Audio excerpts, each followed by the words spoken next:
कर्म एक ऐसा रेस्टोरेंट है जहाँ पे आप ऑर्डर देने पे आपको कुछ नहीं मिलता, बल्कि आपने जो बनाया है वही आपको मिलता है।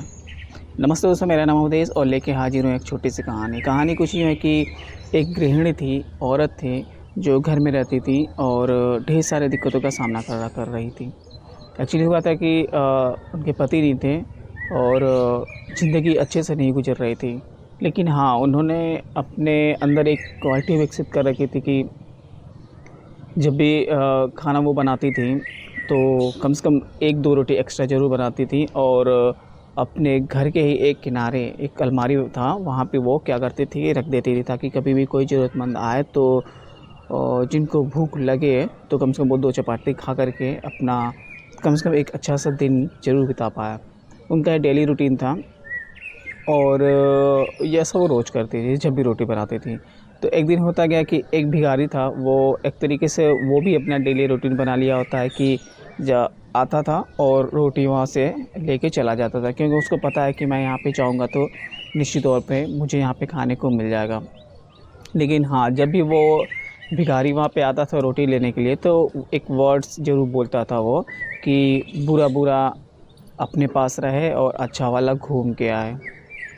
बुरा बुरा अपने पास रहे और अच्छा वाला घूम के आया। वो जब भी आता था इनके घर के पास या इनके दरवाजे पे तो सेम वैसे ही बोलता था और वो 2 चपातियाँ लेता था और लेके चला जाता था।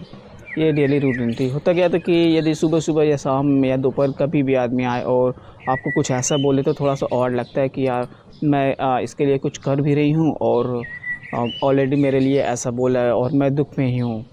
तो महिला को थोड़ा-सा अच्छा नहीं लगता था। तो एक दिन सुनते-सुनते उसको क्या होता है कि थोड़ा-सा मन के अंदर कुछ चीज़ें गलत कर जाती हैं। तो वो सोचती हैं कि ऐसा कर तो मैं इस रोटी के अंदर कुछ मिला देती हूँ और ये मर जाएगा और फिर ये रोज़ का इसका जो ताना मारने वाला सिस्टम है वो ख़त्म हो जाएगा। औरत क्या करती है, पॉइज़न मंगाती है, आटे के अंदर फिर से घोलती है, बनाती है और सिर्फ़ 2 ही चपाती बनाती हैं। और बनाते-बनाते मन में आता है कि नहीं यार, ये कुछ गलत हो रहा है। अंतरात्मा शायद उनकी आवाज़ देती होगी कि नहीं, ये गलत हो रहा है। तो फिर उन्होंने ये डिसीज़न चेंज कर दिया। रोटी के अंदर जहर नहीं मिलाती हैं, फिर वो उस रोटी को क्या करती हैं कि फेंक देती हैं, डिस्ट्रॉय कर देती हैं और फिर दूसरी रोटी बना कर के फिर वापस वैसे वहीं पे रख देती हैं। और एक ट्रेजेडी उनके साथ और हुई थी कि उनका बच्चा खो गया था, तो थोड़ा-सा और उसके लिए भी वो परेशान ही रहती थी। तो एक दिन होता क्या है कि सुबह दरवाज़े की घंटी बजती है और उनका बच्चा वापस आता है। वो बहुत खुश होती हैं कि मेरा बच्चा वापस आएगा, हे भगवान जी आपका लाख-लाख शुक्रिया रहेगा।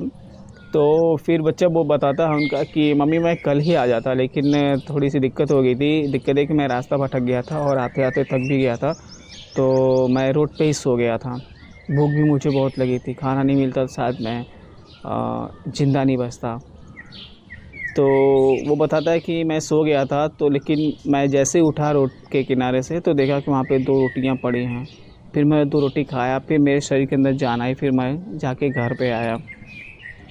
और वो रोटियाँ कोई और ने नहीं दिया था, एक भिखारी था, उन्होंने ही दिया था। फिर लेकिन हाँ, वो जब मैं रोटियाँ खा रहा था तो वो एक शब्द ज़रूर भिखारी बोला था। दिखने में भी आम भिखारी की तरह ही लग रहा था। तो मम्मी वो एक ही चीज़ यही बोला था कि बुरा बुरा अपने पास रहा, अच्छा वाला घूम के आया। फिर ये औरत सोच के थोड़ा-सा इमोशनल हो जाती कि कल मैं ये रोटी में पॉइज़न मिला के देने जा रही थी का, और ये यदि उठा कर के मेरे बच्चे को मिल जाता तो शायद मेरा बच्चा वापस नहीं आ पाता।